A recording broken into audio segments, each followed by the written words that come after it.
Good evening, everyone, and welcome. My name is Kyla Hannington. I'm the Public Outreach and Engagement Division Chief with the Prince George's County Office of Human Rights, the county's Civil and Human Rights Education and Enforcement Agency.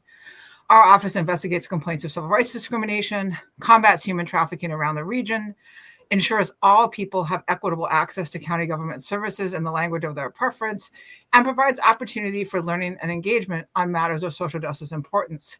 With me tonight as co-hosts are Tiana Davis, the Outreach Specialist with the Office of Human Rights, and Dr. Audrey Lau, the Adult and Senior Services Specialist with the Prince George's County Memorial Library System, the library system is our event partners tonight. And in so much of the work that we do, it's absolutely wonderful. So thank you both for being here.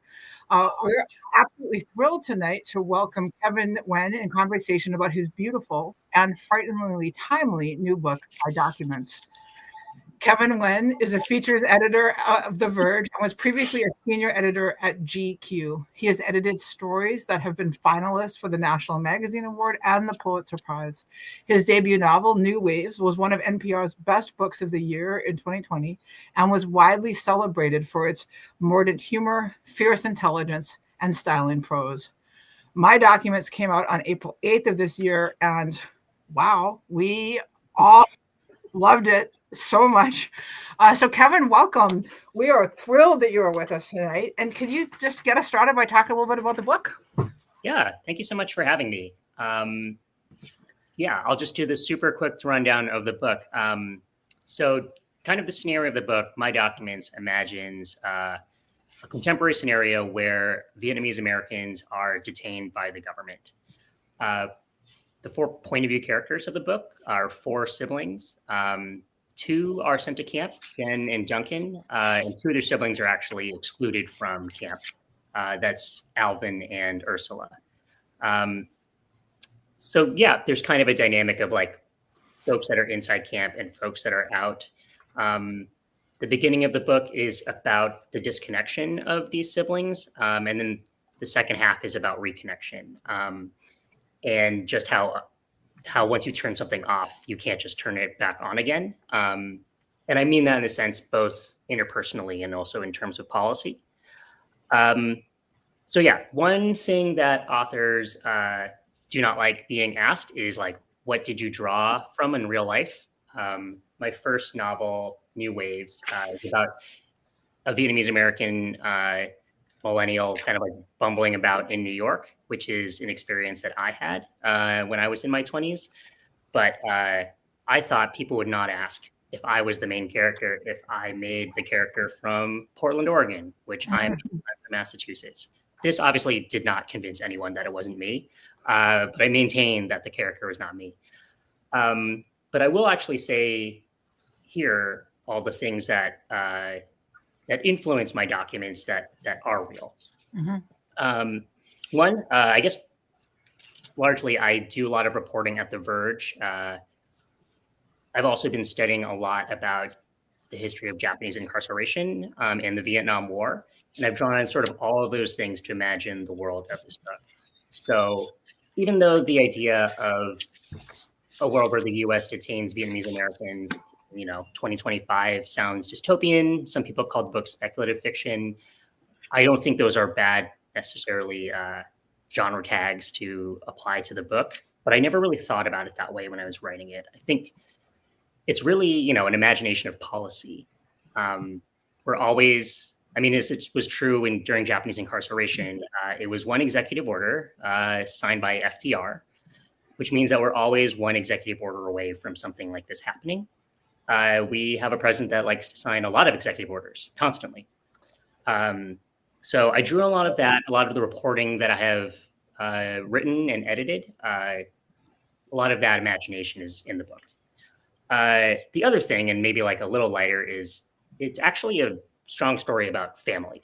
I wanted to imagine a story of characters moving through the scenario more than the scenario itself, if that makes sense. And I just think that the thing I love about family stories is that these are like these people that you love and that you think about all the time and that you miss. And they're also the people that have like the acute ability to annoy you more than any other person on earth. So that energy is in the book. And then I guess lastly, when I was imagining camp, and this is inspired a lot by a lot of the things I read about Japanese incarceration, but even though it comes with a lot of existential baggage, there's also the day to day. You know, in camps like Myanmar, like even though Japanese Americans were there, held against their will, there still was a culture that emerged. Mm-hmm. I think about that a lot. Like culture as a form of survival. They were starting baseball leagues. They were writing lots of poems, a lot of it quite beautiful. Running their own, newsletters and newspapers within camp. So even like when the situations or the circumstances contain people, they're still creating art. They're still telling stories. And yeah, I think that is a thing that is pretty essential to human nature, to the survival of ourselves. And that's the energy of the book. So yeah, so that's my documents. That is a great introduction. You've actually touched on some of the things that I wanted to talk about, like a lot of them. So I really appreciate that. And one of the things that I was thinking as I read it, so I'll just confess that when I find authors or find books that I'm not familiar with, I actually deliberately try to read nothing about them. So in this case, this was a book that I had seen, and I was like, we should see if we can get the author. And then I read nothing.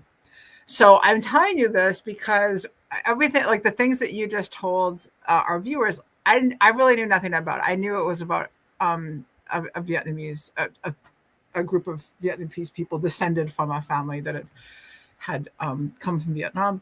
And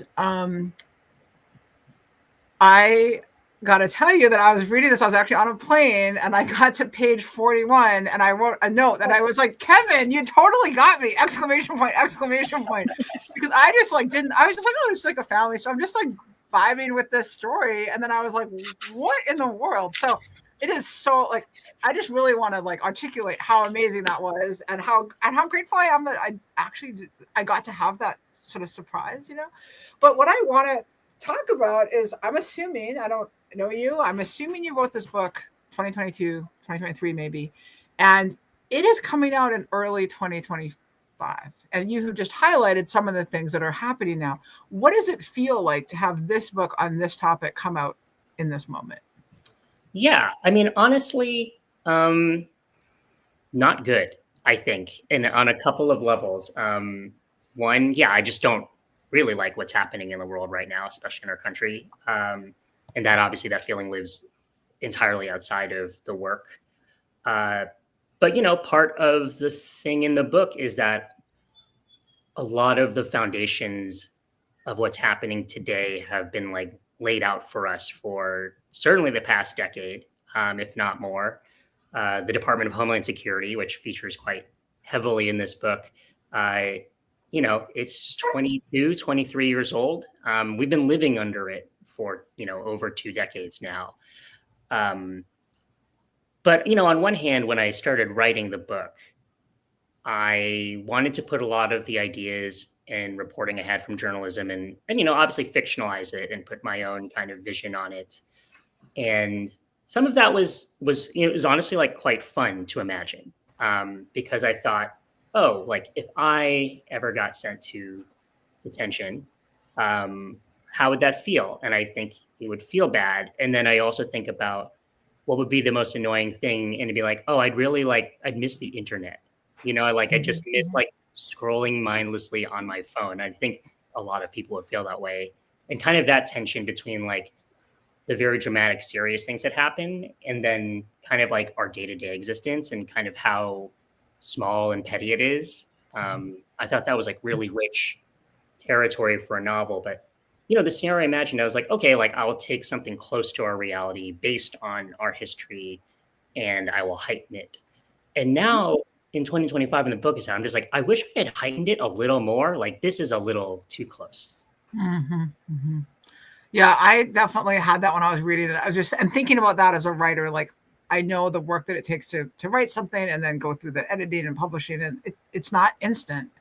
And yet, I do feel like this is something that you could have written in February, and like it's so timely, and so that's something for viewers too. Like it's a wonderful book. It's just it's truly entertaining, and it is absolutely a book for this moment. I'm going to ask one more question because you touched on it in the opening remarks, and I hand it over to Audrey and Tiana.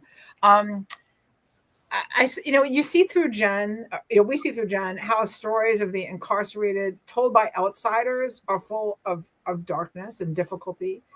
They fail to capture, and you talked about this, the humanity, resiliency, community building, joy that the incarcerated Viets created for themselves.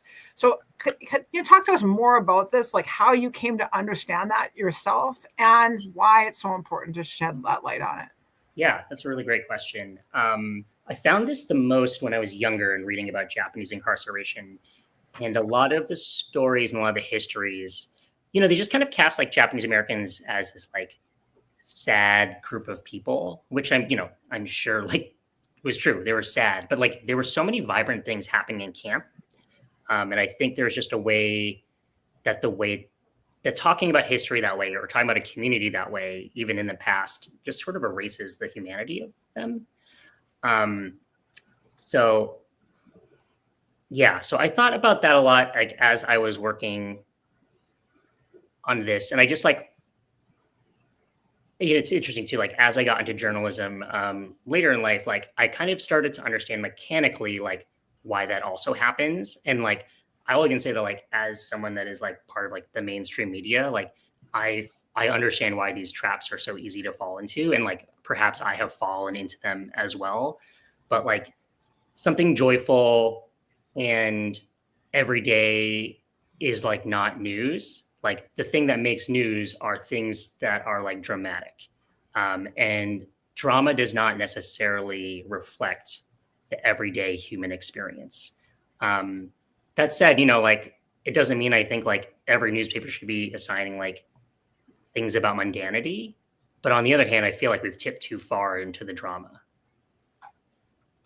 I want to follow up on that a little bit.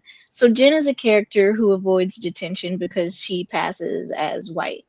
Um, and she has two family members who obviously don't pass as white, and so they go into detention. And because of that, she's able to basically profit.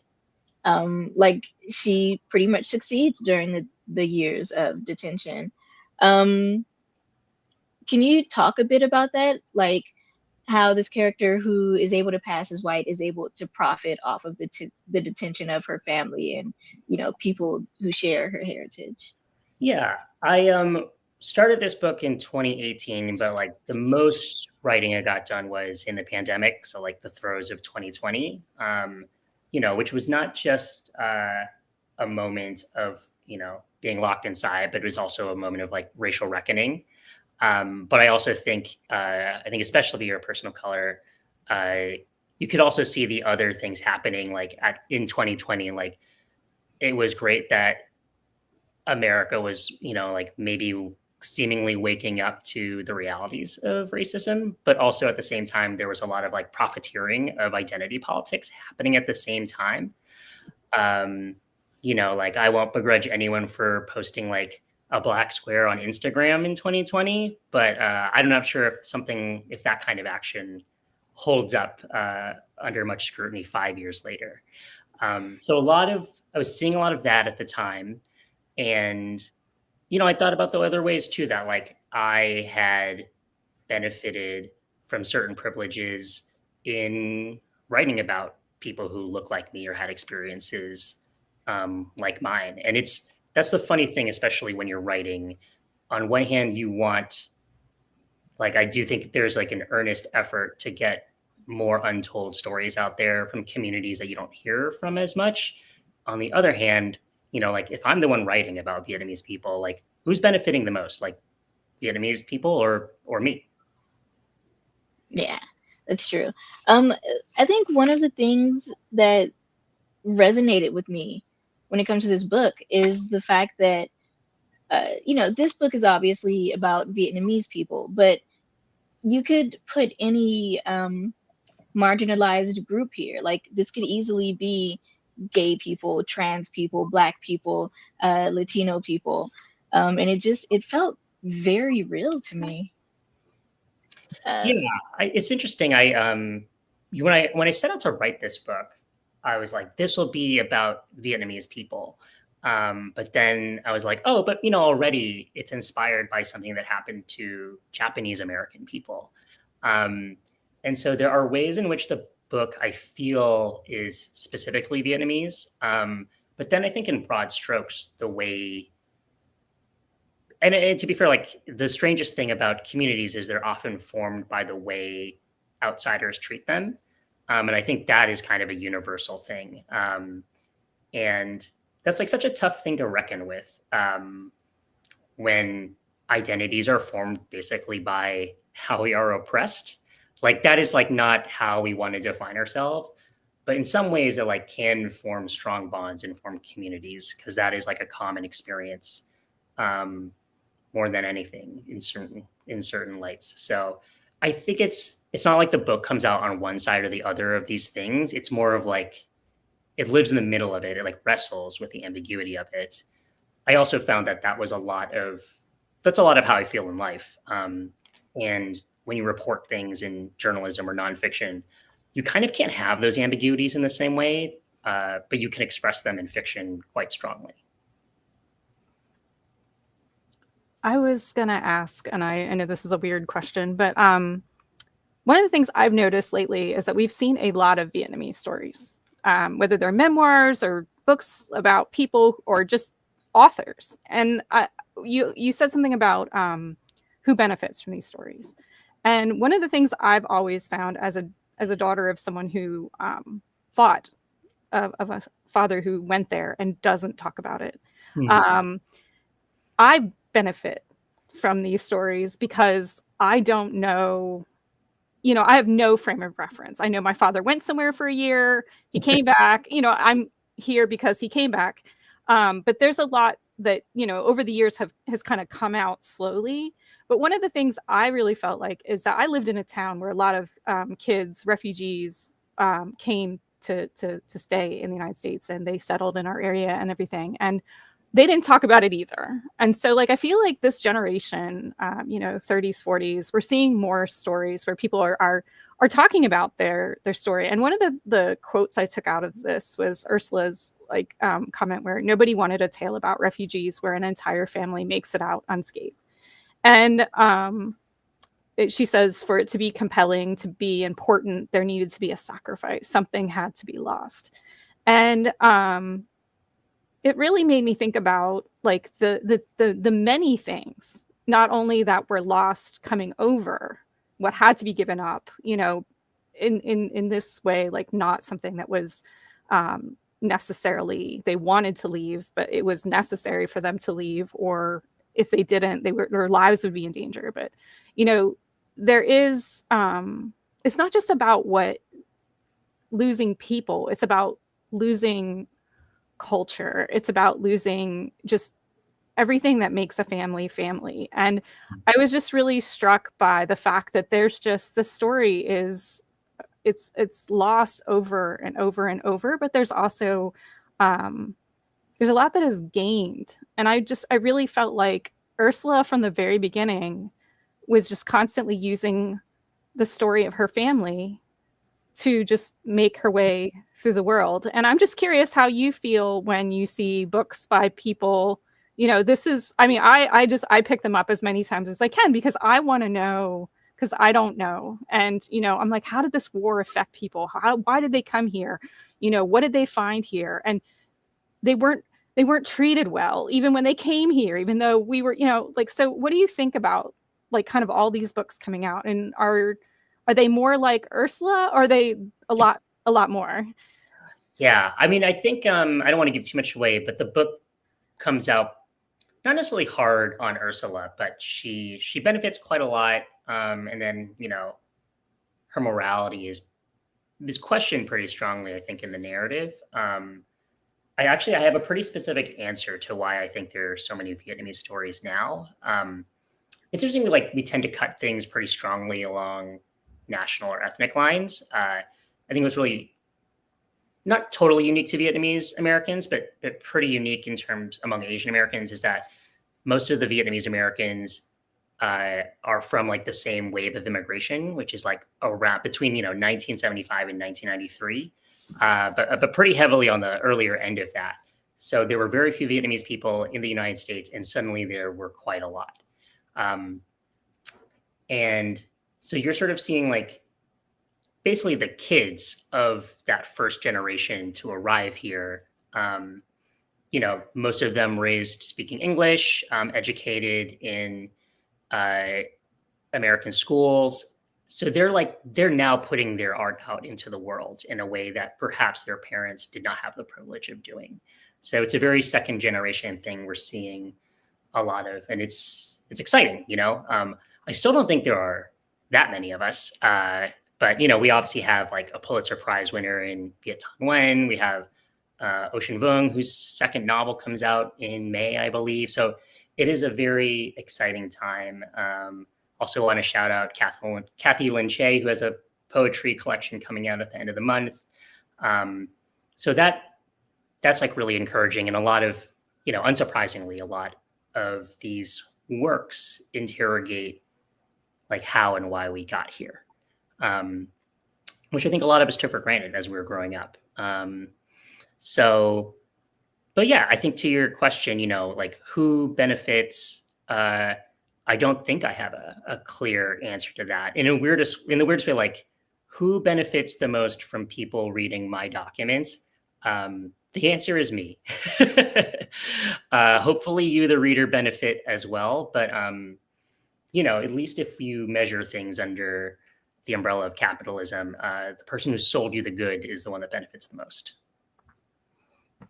I'll give you that, but still, I think it's a really great book. And I'm really happy to see more. Because like I said, when I was growing up, there was just a lot of kids and you just did not know, they were in school with you, but they may have stayed, didn't, and you always wonder what happened to them. And I think this book was really realistic for me. In terms of what could happen. I think we all, after the election, this past election, we all woke up to what America is. Like, this is a reality. And I think one of the things, you did answer one of my questions about, kind of what camps kind of, but do you find that, I don't even know how I want to say this, but this idea of like the camps in the Holocaust and the camps, the Japanese camps, and the amount of violence, and was there anything like that you put into these camps that were just true, like kind of like an echo of that you found out that you were like, wow, that's really a weird thing, I'm going to put that in my book? Well, it's funny. I think a lot of the things that I put into the book that were based on real Japanese American camps were more the cultural things that the Japanese Americans made themselves. Like, I think we understand already what incarceration looks like. So I just wanted, I thought it would be more interesting to put the real life things that are less talked about, which are not necessarily the negative things. No experience has to be entirely negative. I think we flatten the experience when we do that. And in fact, some of the more oppressive things that I put in the book are fictionalized. Like there's a thing in the camp in the book called the Tower, which is like some kind of technological unit that prevents any cell phone signal from getting in or out of camp. I really did want the characters to be quite isolated from communicating with each other. So I kind of had to fictionalize a way to do that, and then for a way for them to break through that. But there are also just kind of larger, broader things. Like I've visited Auschwitz, and it's obviously a very moving experience to anyone that goes. But it's also the strangest thing about Auschwitz is it's like a beautiful locale, you know? So like you have to reckon with the gap in your brain between like just like kind of like the lush area that it's in with like the atrocities that happen there. Actually, even the cover of my documents, the photograph on it is a real life photo of Manzanar, taken by Ansel Adams. And Ansel Adams was sent there to make camp look really nice. So, you know, I feel kind of like, I love that the cover remixes that idea a bit. But yeah, it's sort of, you know, like Auschwitz was supposed to be the nice concentration camp too. Like there's just, even at the time, like there's an optics thing happening with these institutions and these governments. Like you must know it's wrong on some level if you have to make it look nice to a public, right? Yeah, and if the Red Cross comes visit and everything. But I thought what was really interesting to me is that your, which we can talk about a little bit more because it was one of my favorite parts. El Paquet, like your black market, really reminded me of like a lot of the black market things that that I saw when I worked in a jail for 9 years, is that the necessity is the mother of invention kind of thing. But it's very specific. It's very, but it keeps them alive. And it reminded me of these packets of things that kept them alive. It reminded me of the Red Cross packages that they sent to the concentration camps. It was like, if these hadn't existed, these people wouldn't have lived. And it made me think, wow, like, are we this, you know, like it wasn't food, it was all this media and medication and everything. I was like, that was just it was like, this is like definitely the 21st century version of that, but how odd are we as a culture? Yeah. Okay. Actually, that's a good question, because that's when so the packet El Paquete that's actually like ripped from real life. That's sort of the informal internet that used to, I think it still exists on some level, that existed in Cuba. I remember I visited Havana, I guess probably over a decade ago now. And so there's no cell signal there. And the internet is pretty confined to the embassy and Western hotels. But still, like, everyone had a laptop and everyone was trading around these like flash drives. And I guess you could pay like 1 peso a month and someone would come around and like update your flash drive or your hard drive. And, you know, on some level, like the reason that the information flow was that way was because, you know, the regime was trying to suppress dissident materials. So I know that a lot of that stuff was probably traveling around El Paquete. But what I heard, like, when I was there is like a lot of people were just watching Game of Thrones. So like there's kind of like two things happening at once. Like there's all the consumption of dissident materials, but also like people just like want to know what happens in this, you know, middlebrow HBO drama. Like, We have a couple questions from viewers actually that I just like to take a moment and share. The first one says that they have read several reviews, and the great majority speak to how close to home this book is, which we've talked about.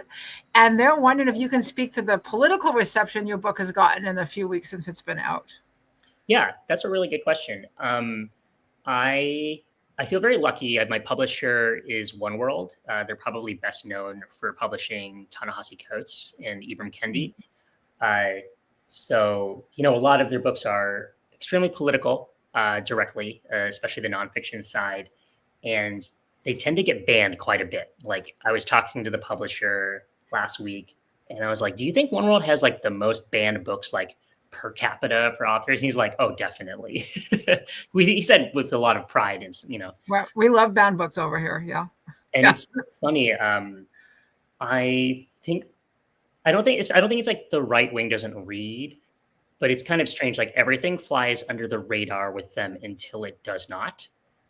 So I'm sure Ta-Nehisi Coates just like existed for a long, like, I think Between the World and Me got banned from schools like many years after it had originally published, and we had all, you know, read it and finished talking about it, which is very funny. So this book's very early in life cycle. I'm not like hoping it gets banned, but I would also not get mad that it got banned, because it'd be a sign that like, oh, the book got so big that like finally reached these dinguses over here. That's a great answer. So we did. So our Office of Human Rights partnered with the library between June of 2023. Is that right? And June of 2024. Yes. Okay. And we had a rock band book club where we read the 10 most challenged books according to the ALA of 2022. But because there were ties, it actually was 13 months long, which is why, June to June. And, we have strong feelings about, access, the freedom to access information, that is a decision you get to make for yourself. And I also know that for authors, sometimes having a challenge book is not the absolute worst thing in the world for book sales. So there's that too. No, I mean, it's not like the book sales. It's just more like you write anything and hope that it challenges something, right? Yeah. Whether it's an idea or an assumption, it doesn't always have to be political. Sometimes it's, emotional. But that in a weird way, I think people being so upset by a thing that they're like, we must ban it, and truly no one can experience it, or there's something there. It's like, oh, you've really rattled a good thing. Mm-hmm, mm-hmm. And that's, to have the challenge and to have people be responding. And I think sometimes with people who maybe have fear about a book, one of the things, and we really talked about this a lot in our book group, is read the book.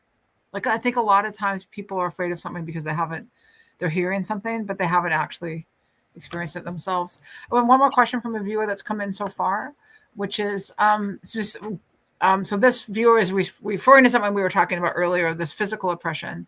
And she says that she was having a discussion earlier with someone about spiritual oppression and emotional oppression. Mm. And she's wondering, how do other oppressive terms relate to my documents? That's interesting. Yeah, there's obviously a spiritual and emotional repression happening in this book. I think there are also just repressions of language, if that makes sense. So I'll maybe too honest. There's the executive order, with a piece of legislation in my documents that is fictionalized that sends all the Vietnamese Americans to detention is called the American Advanced Protection Initiative, or AAPI. And I thought, which is obviously the acronym for Asian American Pacific Islander. And I thought, man, maybe maybe that's not funny, or maybe that's a little too outlandish that the government would try to suppress, a pretty neutral term that people use a lot. And then in the past year, we've just seen DEI heavily weaponized against its own meaning, over and over in a way that I think is quite cartoonish, and I'm always shocked is still working.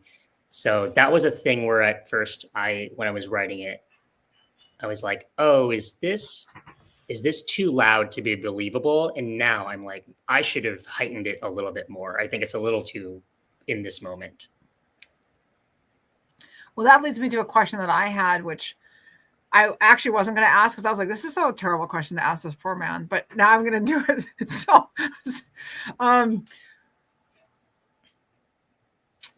the book is beautiful. It's just, I loved it. I really loved it. What a wonderful read. And as we've already discussed and our viewers have even been commenting on, it's extremely timely. And we're in Prince George's County, Maryland. I know you're not here with us, but you can Google that and you'll see front page headlines on CNN right now.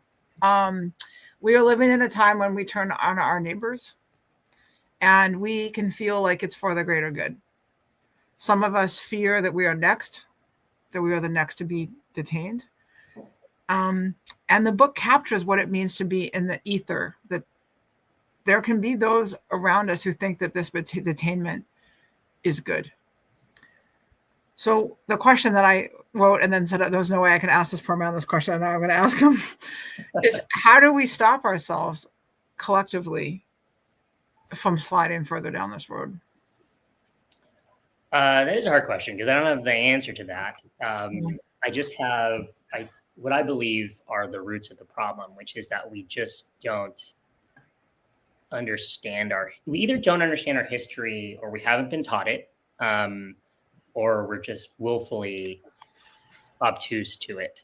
The characters in the book who are Vietnamese American, none of them have really heard of what happened during World War II to Japanese American people. And that actually is not unusual. Like in my personal experience, I think in middle school, I did an entire year about World War II. And Japanese incarceration did not come up a single time. You know, I only learned about it when I got to college, and I had a wonderful professor who is of Japanese descent who taught it. And that was kind of mind-blowing to me. It's still kind of mind-blowing to me that it happened at all, that we just rounded up people who look a certain way and then incarcerated them because a country that they have very little direct connection to did something politically, right? It's becoming less outlandish day by day in 2025. And I think there's a thing too where, I don't know, I don't understand people who can't see what's happening in this moment and like think this is okay or aren't like fearing where this leads, because each new day is an escalation of the last. There's only one place this leads, you know, and it's like was it today that Trump said that like he wants to deport US citizens? Like what? Like what does he think deportation is? Like, even if you don't agree with like our deportation policies, just like, why would we deport citizens? And it's like, it's all part of the same lineage of like, you know, what has happened. Well, I mean, from the founding or before the founding of this country too, right? Like everything leads back to the genocide of Native peoples, slaves brought over to the US. Like it's all part of the same project of America. And I think, you know, I thought we wanted to rectify some of these wrongs and make a place that was better and kinder to its people. And I'm not sure if I believe that in this moment. So I really appreciate you just not throwing that right back at me. So thank you, because that was a tough one. One of the things that I did have an answer, or I have an answer that I want, and I mean this with complete sincerity. One of the ways is for people to read this book. That for me, reading this book, and it's near, I mean, it's not even a near future, it's a near present. And that you can see how we slide down the path. And as I said, you can just look at CNN. What's the front page? What's the front top story of CNN? Or at least it was before we started this, is, you know, about one of our neighbors here, right where we live. And so, you know, I just going to encourage everybody, if you haven't read it, and the thing is, like, I also want to say, like, it's not that dark or heavy of a book. Right. What's so amazing, I think, because of the way you tell these different stories and illuminate these different experiences I thought beautifully, fully. It's a warning, and it's scary and beautiful and not oppressive to read. You know? Yeah, I mean, that is one thing that was obviously very deliberate about the book, is that it has a lot of levity in it. Like, there are moments that like are quite funny, I think, because I think that just like reflects any experience. I also just like art that is not too bleak all the time. Like, I've had some friends who are just like, I will read your book maybe when things are like a little easier out there, or like the news isn't so dramatic. And I'm just like, on one hand, I'm like, yeah, I mean, read it anytime or don't. Like, that's, you know, your prerogative. But I also, yeah, like, I think even this conversation, like, the book sounds so heavy. And even though those themes are there, it's also about how we, it's like about how we survive these things through humor, through telling stories, through making art. I don't want to be in your camp. And I'm just going to say this. If I have to watch Forrest Gump, Aladdin, The Godfather 2, and Jurassic Park, I'm going to run at the building too. I'm just going to go ahead and say that now. Cause I was like, do you have a specific reason why you picked these movies? Like, or was it just like, because the grandma's favorite movie was, hold on, let me get it. It was Babe, Pig in the City. And I was, this is terrible. Okay, that's a great Audrey. Sorry, I don't want to be. But one of one of my kind of not favorite character, but what I loved is the father, who just ducks out whenever and this is like his thing, is, you know, he ducks out because that's who he is. But I mean, there's a part of me that thinks I think I'd be him. Mhm.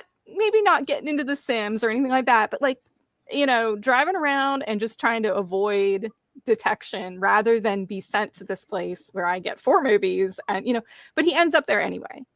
Why'd you put him in like that? Why'd you write him like that? Yeah. So the main characters are these like 4 siblings, but there's kind of a 5th POV character that shows up every once in a while, and it's their father, Dan. And instead of going to the camps, he is like on the lam for most of the book. Uh, one, I think Dan was like the most fun character to write because it was just like, okay, if I had to evade like a giant surveillance dragnet, like how would I do it? So that was a fun thing to imagine, and that the research of that was also quite fun. But I also kind of like these sorts of characters. So Dan is kind of defined by he tends to like start families and leave them, and so obviously the people who he leaves behind are very hurt. But like from the outside, you just imagine like, oh, here's an extremely selfish person who like doesn't know how to operate in the world. Like he's never like had a steady job, can't maintain steady relationships, and then suddenly in a world where uh, people are being detained. Suddenly, kind of the way he approaches life seems a lot more reasonable. Like, if everything is temporary, like, why would you pretend like it's permanent? And he, in some ways, is the easiest. It's easiest for him to adjust. And the book doesn't justify his behaviors necessarily, but I do think it makes you understand his perspective. Like yeah, when someone lives day by day, it's not about like the accumulation of wealth. It's like about the money in your pocket. It's not about like long-term planning. It's like, or consequences. It's just like what decision gets you through the day. And that's how Dan lives. And I think, I don't know, I think it's deeply relatable and actually quite practical on a different level. He made me chuckle every time he appeared. He just, just moments, just it was impressive. I kind of wanted a few more Dan parts, but I get it. I understand. So Yeah, I found Dan at the end to be the exact opposite of one of his children, but like really parallel to another one, to the point where he felt like he could actually bond with this one now. Like he was like, oh, maybe I'll go where they're going. Mhm. Can you talk about sort of what makes him want to sort of be more of a fixture in this one child's life? Yeah, I think so the 4 characters, they kind of represent, not like directly, but each one kind of has a different kind of classic ambition in some ways. So there's Ursula, who's the journalist, and she's like very career focused. And then like a lot of us are raised that way. Her younger brother Alvin is kind of similar. He cares less about the work and more just about like making money and like having an easy life. Jen is, she's still figuring out who she is because she's in college, but she's trying to be academically rigorous, or figure out her college social life. And then her younger brother Duncan, he just wants to be great on his high school football team, And so these are like lots of paths that I think are quite familiar. Some people might call them the American dream or a stepping stone to that. I don't know if it's quite as clean as that. And then like Dan doesn't understand like why all his kids have like signed themselves up to work super hard at these things that have like no promise of the outcomes that they think they're going to have. And so when a lot of it gets taken away from them, he just thinks he's right, and maybe he is a little bit. And yeah, so those are kind of, and then one of the characters that Dan, the sibling of, or sorry, the offspring of Dan at the end, who he relates to the most, is the one that kind of comes to understand like the absurdity of these promises and these ambitions in the first place. Mm. I also, can we talk about the Google of it all? Oh, sure. I'm someone who has bought into the Google ecosystem in my home. I have 3 Google Homes in different rooms. I have a Pixel right here. Like I'm a Google girl. And so reading this book, there's like a part where someone who's hired by Google is having their stuff read back to them word for word. And I'm like, okay, hold on. And like, I think everyone with a smart system in their home has had a thing where it gets triggered by a conversation you're having and you're like, hey, Google, stop listening. And it's sort of a joke, but reading this book, oh, I'm sorry, Kyla, did I set your Google off? Yeah, you set my Google off. I think that's the point, right? I also set mine off. But oh, I forgot what I was gonna say. Oh, but reading this book, I was sort of like, oh, okay, wait, this is real. Like, is Google listening to me? Can you talk a bit about that? Yeah, when I started writing this book, I think people were starting to become a little bit more aware of, or starting to become a little more skeptical of big tech, like what they'd given up in terms of their personal information, the devices they brought in their home. But like, you back out like 10 years ago, and we were like all so excited to have like Gmail, like free software that works like quite well, and I don't think that Google is necessarily like the only culprit of this by a mile. But in some ways, I think Google has cultivated the most wholesome image of anyone, of any of these companies. So that's partly why I chose them for this book as like a specifically named company. But you could say the same thing. Certainly, like you can say the same thing for Facebook and Apple and Microsoft. But it just felt like maybe like a little more surprising with Google. And then kind of, people that work at Google are famously, they drink the Kool-Aid. There's something kind of like woo-woo in their mind about this company. And yeah, and then that's like another thing too, where I think we've seen the right, like the capitulation. Well, I guess and then for, the better part of 2 decades, Silicon Valley presented itself as like a fairly progressive place. And these companies were like the underpinnings of that.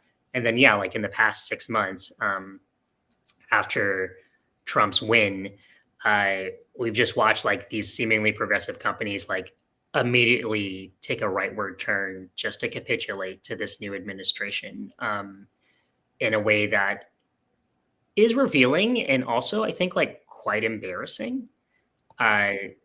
These were supposed to be like our powerful pillars of capital, and they're just like bowing to like some bully in the White House. I don't know.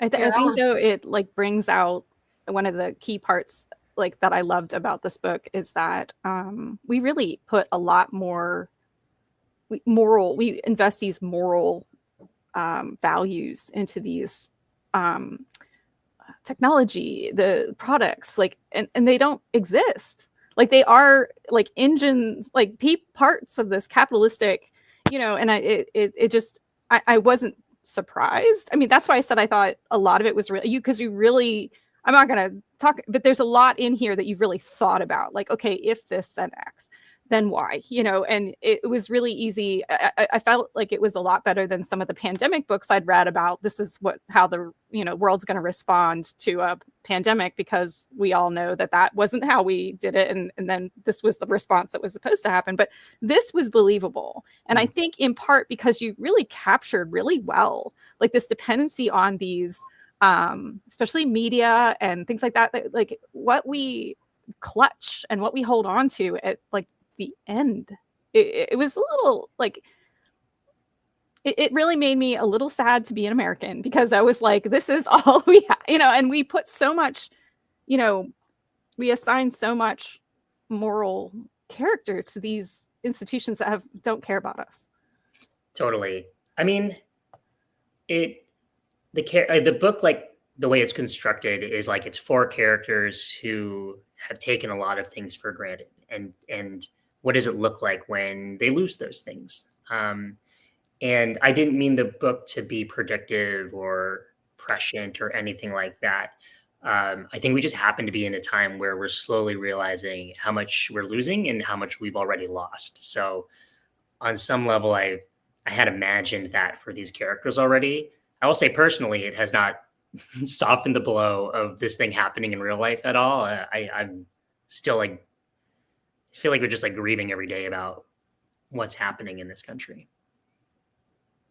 And we should.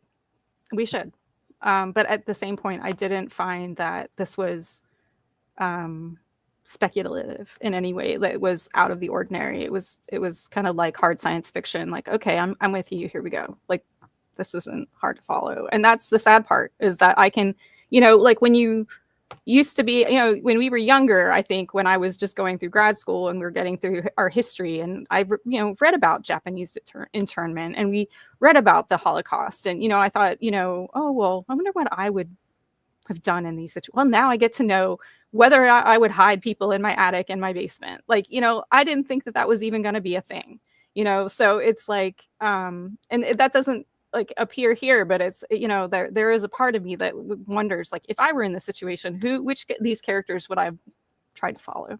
Yeah. Yeah, it is a heavy question of like, how are we going to live into the moment that we are in, right? When it's something we all get to, aren't we lucky that we have this opportunity to decide how we are going to live into this moment? I want to go back to Google because it was really interesting. I was reading this, and I actually have a family member who works for Google. And there's a part where Alvin realizes that, quote, one of the largest tech companies in America, one that was founded with the motto, "Don't be evil," was working closely with the government to enforce Vietnamese detention, end quote. So throughout reading the book, I was impressed by how you captured the culture and campus of Google, which I've actually not been to, but I've heard reports. And I thought it was just like, wow. So I just wanted to talk about that. Was that research? Was that experience? Are you a previous Googler in your last life? Like, tell us about that. Yeah, actually, like the first jobs I got out of college were like pretty low level startup jobs. I graduated in 2008. So it was like the last financial crash. I know we're headed to another one. So yeah, it's like those jobs were the only ones that were available. I had no desire to work in tech. And then I just kind of bounced around kind of at the low levels across different companies, including Amazon, some other startups. And I was actually at Google quite briefly, but only 6 months. So, and yeah, I basically left as quickly as I could. So, like a lot of what's in the book about Google doesn't have to be specific about Google, but I do think it is reflective of kind of a larger tech ethos. But yeah, I will say the food at Google was very good. So that's the nicest thing I can say about that company. That's some of the reports I've got, is the many kitchens or food trucks or opportunity. I don't know. I have heard about that it's very luxurious. And I can imagine if you work there. I will say, okay, the funniest Google story I have from, again, my brief period there is, so they have these things called micro kitchens. They're called MKs, and they're everywhere. And the idea is like, if an engineer is like near snacks at all times, he'd keep working. But I remember I worked on this floor that was like really long to get from one end to the other. So they had razor scooters, like that you could use to like take from one end to the other. Honestly, I rarely saw anyone do that. But one day I saw this guy like flying down like the hallway on a razor scooter, and a guy holding a bowl of cereal was coming out of the micro kitchen, and they just like collided like super hard in a way that wasn't funny. Like I was like, someone is definitely hurt. Thankfully, like no one was hurt. They didn't even seem that mad at each other, like they all went about their day. And then I came back to like that micro kitchen area like 30 minutes later, and the cereal was still just everywhere. Like they didn't clean it up. Like they just expected someone to clean it up for them. And I don't know, to me, that kind of, that's embodied like my experience working in big tech. I appreciated that the SEC was still trying to recruit even during a time of crisis. It was just really, it was wild to me to have this, but not surprising. Yeah. Well, I mean, like there's this actually really great book about, so mostly in Japanese American camps, they were playing baseball. Right. And there was actually one camp in Wyoming, and there's this great book about this football team, the Eagles of Heart Mountain, that was about this like, Japanese American football team that just like, they stomped every team that they played. I super recommend people check this book out, especially if you want like a primer on what happened to Japanese Americans in World War II. but you want it like kind of in an interesting or maybe more approachable frame. That book's by Bradford Pearson, and I couldn't recommend it higher. Yeah, it reminded me of like the bread and circuses that we have to have our sports, because life can't go on without football, even in America, especially in America, I guess. I do see this as someone that like I watch a lot of sports, and like I'm just like, why am I doing this all the time? So like some of that conflict is in the book too. I think anyone that like watches sports and has half a mind is also deeply skeptical of those institutions, even as they enjoy it. Well, I think it brings up a whole American idea of like, the whole equality thing. It's like all, they've been forced to integrate over the years, and football, when they integrated, obviously came through the South. But I'm just always fascinated that, because that's one of the best articles I read about the civil rights movement was how the New Orleans Saints were integrated, and essentially it came down to like, we have a player, and you have bathrooms, and everybody, and we're building this new stadium, and we don't want to build two, so we're going to integrate. And it was like, sorry, and that was it. And it was I guess nice to see, but it was also a little sad to see. Yeah, I didn't know that history. That's fascinating. I've got to read that. Yeah, there's a little bit about the book, not to make this too much of like a football conversation, but there's like maybe like a weirdly extended section about Michael Vick in the book, who's just a figure that has like fascinated me for so long. And, in 2025, like we have a lot of Black quarterbacks. But even 10 years ago, like there were all these strange, like you can't imagine the NFL without Black players, like in any number of ways. But like for a long time, like Black quarterbacks were just frowned upon and like you'd just hear commentators saying like just obviously racist things like, oh, well, like so-and-so, like Michael Vick doesn't have the intangibles, just like, because no one has intangibles, because that's not a real thing. But it was just a way of sort of discounting his ability without calling out his race directly. And that's not that long ago. Michael Vick is not that long ago. Yeah, that was actually one of the things that we had on our long list of things to talk about was Michael Vick in the book. And for me, actually, like I remember that. And as I read this, and I think this is one of the things, so for viewers, what it's so awesome about this book, aside from the fact that it's a fun read and it's really interesting, you care about the characters, which is those are all great reasons to love a book.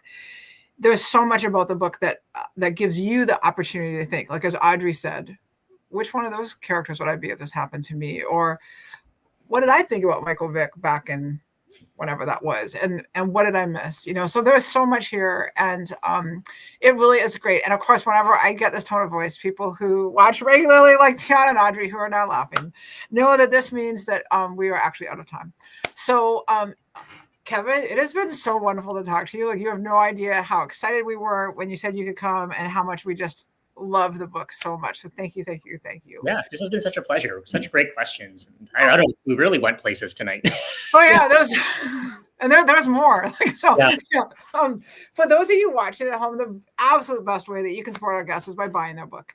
And you can get my documents at your favorite independent bookstore. You can get it from your favorite local library system. If your library system doesn't have it, you can ask them to get it. We do. Okay, Prince George's County's got it. So come to Prince George's County. It's just so wonderful. Thank you all for tuning in. Whether you're watching us right now or you're tuning in on demand later, you are why we do what we do. And we're so grateful that you choose to spend your time with us. We have lots of other great programs coming up starting tomorrow at noon, when our Lunch and Learn continues with V. Castro and conversation about this book, Queen of the Cicadas. And then tomorrow night, you can come hang out with us in person at Mixed Food Hall for our Solidarity Stories. Sorry, let me try that again. Solidarity Stories. I have a speech problem. That is a hard combination. Book group, and we are talking about The Other Americans by Layla Lalami, and we'd love to see you there at 6:30. Please check out everything we've got going on with the Office of Human Rights. You can go to civilrights.mypgc.us and see all the things that we're doing for you. And please visit our friends at the library. They are doing a million things every day. pgcmls.info. /events, or just go to their main page and see all the many, many, many services that they're bringing to you and to the whole community all the time. Kevin, thank you again. We absolutely loved it. And we love the book. Love the book. Thank you so much. Thanks for having me. This is such a pleasure. All right. Good night, everyone.